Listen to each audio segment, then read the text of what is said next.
Slightly hindered, but better than ever. Yeah, slightly hindered. You listen to Hey Kids by Molina with Late for Lane in it. It's a good song. I've been listening to it pretty much all summer. It's a good track. You guys didn't hear it, but I'm gonna put it on. I need to listen to this. This sounds good. Yeah. What? So, I'm DJ Gothunk. I'm joined by DJ BlootScoot. and DJ GeenLeen. there we go. There we go. We got it that time. And this is our new show, Lost in Translation. Woo! Yay! Sorry if the audio is bad. What does that mean? Lost in translation? Well, That's so wild and wacky. Well, see, one of my hobbies is I like watching movies a lot. You could say I'm a movie connoisseur. I wouldn't say that, but yeah, I would say that I'm a movie connoisseur. And I watch a lot of different movies, and I was like, but DJ BlootScoot and DJ GeenLeen don't watch as many movies, particularly not as many foreign movies. But I was like, hey, these movies are pretty cool. I want to share them with my two close friends and also our loyal audience. listeners. Yeah. And I think on YouTube. I'm just gonna butt in for half a second. I think that now is a pretty good time to kind of jump on this topic with Parasite getting or winning Best Picture last year. I think this is a really good time of how it's a good time for the show because foreign film is starting to really ramp up, and not only is it ramping up, but Americans are getting more exposed to it. Is what I mean. I know it's been going strong, but I think yeah, more people are like open to it, considering that it won Best Picture. Yes, and since it won Best Picture, the idea of foreign film has become a lot more mainstream than it was in previous years. And I think that it's a good time for us to kind of go over some really interesting films and kind of give our listeners and each other give our listeners some feedback and ideas on if they enjoy foreign film or they want to branch out and try, watching a different type of film, some examples. So unless we want to do a little bit more introduction and stuff, should we move on to introducing our movie of the day, of the week? Yeah, we picked an easy one that probably a lot of people have seen. It's Parasite. Big surprise! Our first one. And since there's kind of like a book club sort of deal, where we're gonna watch this movie next week, and we didn't have a previous week. Another thing is Sorry, I was just gonna say it's a good starting point. I think. What is Parasite? That's a great question. What is Parasite? Well, even before then, should I introduce sort of? I mean, I don't know a whole lot about. Obviously, Parasite is from South Korea. It's a South Korean film. that mainly focuses on like, or has big themes about class struggle. But and I don't know a whole lot But the about. movie itself, yeah, the movie itself focuses on a particular family living in South Korea, Yeah, particularly lower class, and well, it kind of focuses on two their, families. I would say their like struggles, um, and just kind of an idea of what it's like for lower class citizens to kind of what their lives look like on a daily basis. It's obviously fantasy, but I think it's been far and widely praised for how well it shows and tackles class division. Um, I, so I think it does a Yeah, good job of showing how desperate it can be at for those people in those situations. Yeah. I yeah, agree. and it really it's I've from what I've like done like from what I've seen about it, it is like very like it's a very particular like this is an issue in South Korea, but it is like fairly like fairly relatable to an American audience. Um, which And is I why I think think it's it also, resonated a lot. yeah, that's one of the big things I think is, sure, it's a just how American films can, paint a picture of a certain type of person that's widely applicable to other countries. The same thing goes from foreign film to America. It's not an isolated, independent, this happens in Korea and Korea only. Did you guys feel like just like quick answer? Do you feel like a movie from South Korea winning like the American like best movie did you think that that was out of nowhere or It was a little bit surprising considering, like, I don't know if considering there has ever no been a other foreign foreign film, language film had done it? I but think a few other uh, foreign films had done it, but I don't think foreign language film. Hmm. as I mean, I don't think it was a bad choice. No, I I, don't. No, I I don't think. agree. Yeah, I yeah, was mostly just saying if it was surprising because yeah, yeah, yeah. um, it's interesting I, because I would, if you look at it, it's not actually that surprising because it's odd that there are a lot of like not a lot, but there are like South Korean directors and a lot of South Korean movies that are in the like South Korean language originally have actually resonated with American audiences before. Um, in particular, there's a movie that you guys have probably heard about. It's Old Boy. Have you ever heard of that? There was I've an heard of American it. I haven't remake. watched it. Yeah, I haven't seen it either, but um, and that director has made a few movies that have been pretty popular in America. And Um, even Bong Joon-ho of yeah, like did Snowpiercer, yeah. um, and I can't think of, I'm not 100% off the top of my head, but these directors do make other movies than, just Oh yeah, foreign just language films. But the same thing can be said for, American directors. If they don't make one type of movie, same thing goes for well, foreign yeah. directors. But I'm going just back to your saying that there's question about, did I think it was kind of like surprising or that it came out of nowhere? I mean,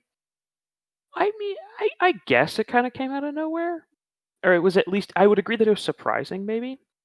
But I think it was surprising just because America, like we as Americans, might not we really think fool about, ourselves.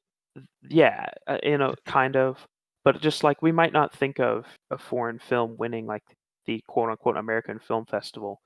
But I don't think that there Yeah. should be a qualifier on it. Sure, it's hosted in America, but it's the same thing if you like look at the Olympics. If the home country who's hosting doesn't win, is that like crazy and like offensive? I don't think so. Oh I no, think it's I don't think so. I and was just pointing out but that that's kind of like to me I would view it of like sure it's an American film festival quote unquote, but that doesn't mean that like only American films can win.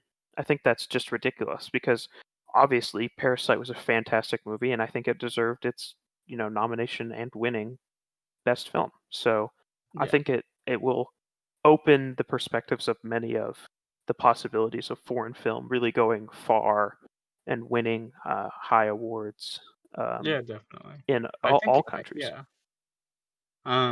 But I was just trying to say that like there are like there's oddly like a large connection between, I mean, if not just in like the film industry, there's like an oddly large connection between South Korea and America. Yes. And so that was something I was kind of, when we watched it the other day, that's what I was kind of paying attention to. Do you think did you notice anything besides like obviously like generally like the class struggles and stuff that American audiences could relate to, but did you notice anything else that would particularly like stand out or like be relatable to an American audience?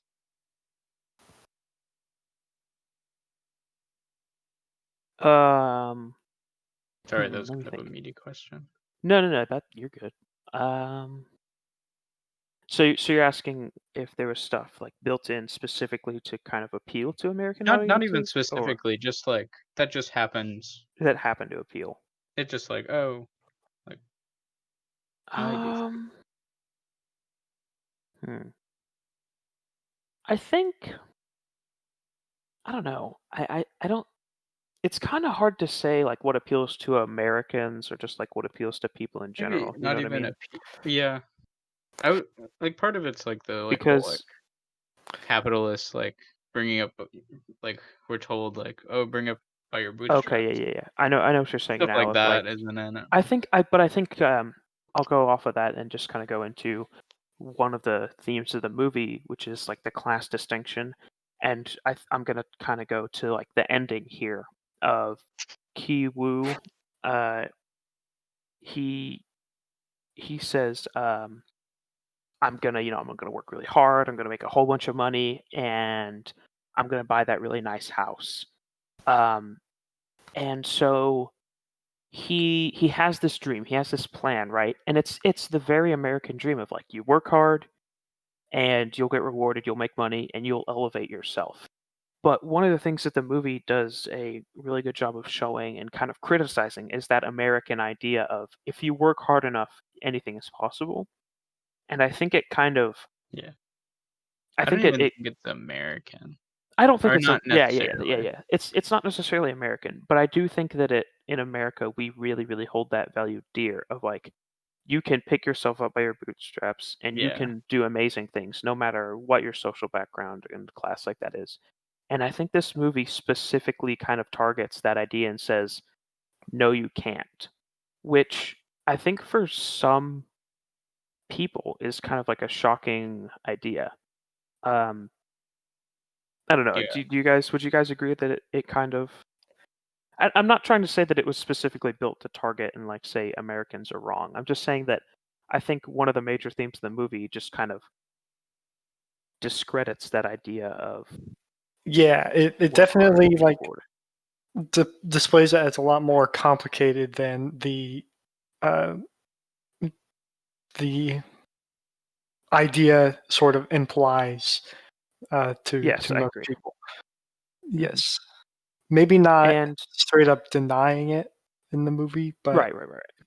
yeah, At least showing that there's more depth than just, hey, I can go out and work anywhere. It's like for some people it's they need to resort to, really intense circumstances or really crazy circumstances. Yeah, sure. Mhm. Um, So unless what do you did guys you go ahead. Go oh, ahead. sorry. Can I continue? I was just gonna go a little more into some symbolism, but if you've got a question, go for it, and we'll do a little more of that later. Yeah. We are kind of running out of time. Wanna Really, sort of shift Yeah, yeah, we're already I'm not running out really of time. surprised. We're we used took to a having a long little time bit on No, the longer. not intro. exactly. We still have about Yes, 10 minutes. yes. Um, but just maybe shifting the focus a little, like to a little more broad perspective. What do you guys think of watching a movie with subtitles? I know you Uh, watched like Pan's That- Labyrinth in Spanish class, yes, yeah. but you said that was like your only other experience. pretty For much. I me, it's believe. not. I think I've seen a. I don't know. I can't remember any specific other subtitle movie I've seen other than Pan's Labyrinth that I watched with DJ GeenLeen. But it was a interesting experience. I did feel like it changed my viewing experience. I don't know how to put it into words how it changed, but it Yeah. did. And I wouldn't say it was positive or negative. I think it was new. Oh. Yeah. I think that's a good way of putting it. For me, I mean, I've like either watched stuff that's subtitled or I've watched, enough to make it to where it's not too. How do you watch Uh, do you watch it with subtitle? how do I watch what? Anime? Oh yeah, subtitled. Yeah. Oh, okay. And so I can't speak whatever depending on what it is, I can't speak Japanese or whatever the language is. um, but Well, I the didn't know if you dubbed it, if you watched it. oh, I have watched it before, but I prefer the I don't know. I think that I prefer the subtitled personally. Yeah. I Um, think because I in think you my get that like oh, cultural feeling of it. It gives the better idea of like this isn't just an American thing. It's like it's got some other depth and other themes and stuff like that because it's not from America. But yeah. I've watched a little bit of that stuff, and so I've been able to. It wasn't too hard for me to read the subtitles. I can Yeah. see where some people would complain about, oh, I have to read the subtitles, or oh man, the light background makes it hard to Yeah. read the subtitles. And sure, that exists, but I mean the same can be said for like maybe the lighting is dark, and so you can't really fully see what's going on, or maybe the audio in certain sections is really quiet, and so you have to turn your TV up, stuff like that. I don't think me personally, I think that if you're, sure, it's like DJ BlootScoot said, it's a new viewing experience, but I don't think it personally, Yeah. I didn't think it detracted from it in any way. I think it was a great experience. I will mention when we rewatched it earlier this, or when I rewatched it earlier this week, um, it was so sometimes if you're like walking around, I'd already seen it, so I was going to get water or walking around a little bit between certain parts. In most movies, it's like I can follow exactly what's going on because I can hear what's happening. I can hear what they're saying. I know exactly what happens next. But it was a little bit weird because it's like I can't like look at my phone for a second or I can't go get water um, without missing kind of part of the story because I I'm hearing what they're saying, but I can't really process to Yeah. understand what they're I get saying that. actually means. So I thought that was really interesting. It wasn't something I noticed the first time or really ever thought about, but was if you aren't, watching the screen, it's going to be a lot harder for you to understand what's going on, which I think is Y it's interesting. It's You something. think it's more of a visual experience? Yeah, and I think it makes it a little more visual experience because when we, when we watch movies that are made in English or whatever our foreign language or our natural languages, pardon me, it's a combination of audio and visual.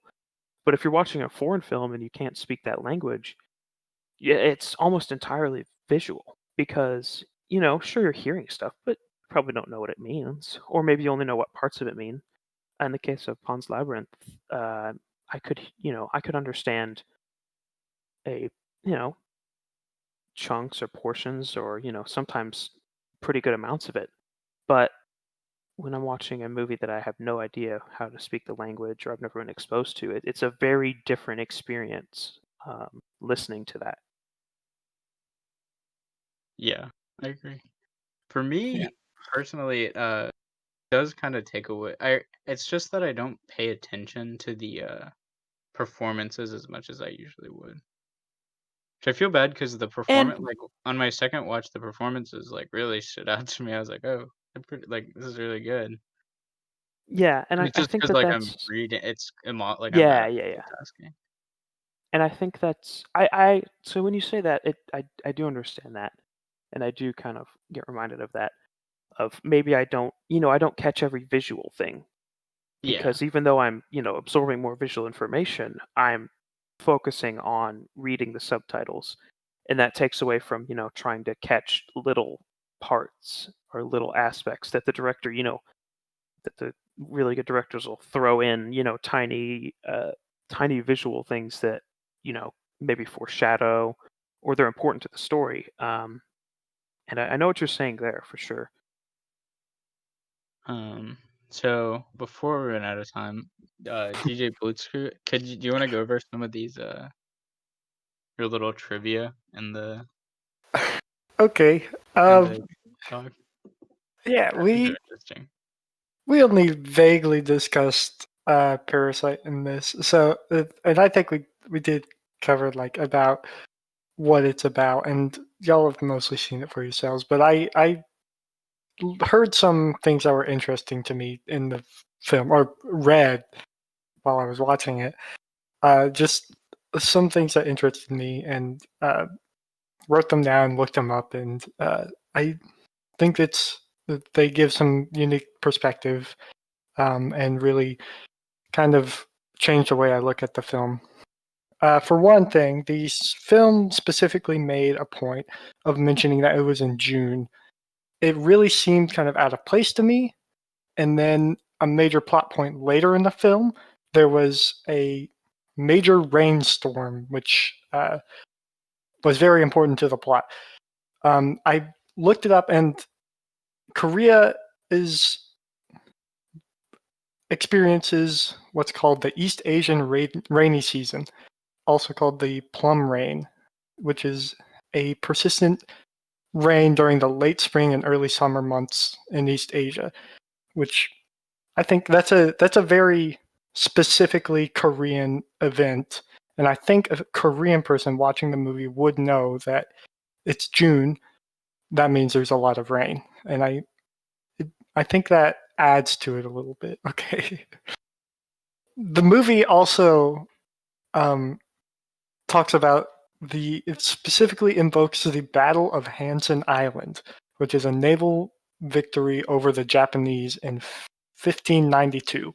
It was very important to Korea. It sort of helped win the war against Japan. They were losing heavily on the land, but this battle was a naval battle, and it choked the land armies of Japan and Korea from getting new supplies, and sort of allowed Korea to keep some sovereignty. I think I don't know enough about Korean culture to say this for sure, but it seems to. I believe a it is as defining to Korea as D-Day is to America, because I'm sure that every Korean would know about this, and this is just a very important part of their history that sort of shapes the nation and culture to what it is today. Um, so I'm briefly going to touch on one of the major symbolic pieces of the film, which was a lodestone, which was given to the main character Kiwoo by his friend, who is Min. And so he's given the stone. Min kind of mentions it's supposed to bring a family great fortune. And we see the family after that start, making a lot of money. One of the major plot points is them kind of, making a lot of money and becoming more prosperous. And then he takes the stone off of like the pedestal it was put on and just kind of throws it down haphazardly after he's, used it and looked for some stuff. And after that point, everything starts going really downhill for the family. Their apartment or their place they're living gets flooded. The major plot points of the film hit them really hard, and they're forever changed by what happens next. So there's a lot of symbolism of like, good fortune is brought by the lodestone, and then they reach a certain point that he disrespects the lodestone or he takes it off, and that good fortune is lost. And from then on, just their fortune just kind of plummets. He's holding it like towards the end of the movie. He's holding it against his chest. He's like, it's clinging to me. It just keeps clinging to me after their place gets flooded. And there's a lot of symbolism of like he really wants that good fortune to come back. Like he wants the good fortune because without it, they're pretty much nothing. Um, and so I thought that was very interesting. That's all we got time for. Next week we're gonna go south of Korea, and we're gonna go visit Japan and watch Rashomon by Akira Kurosawa. So see you next week.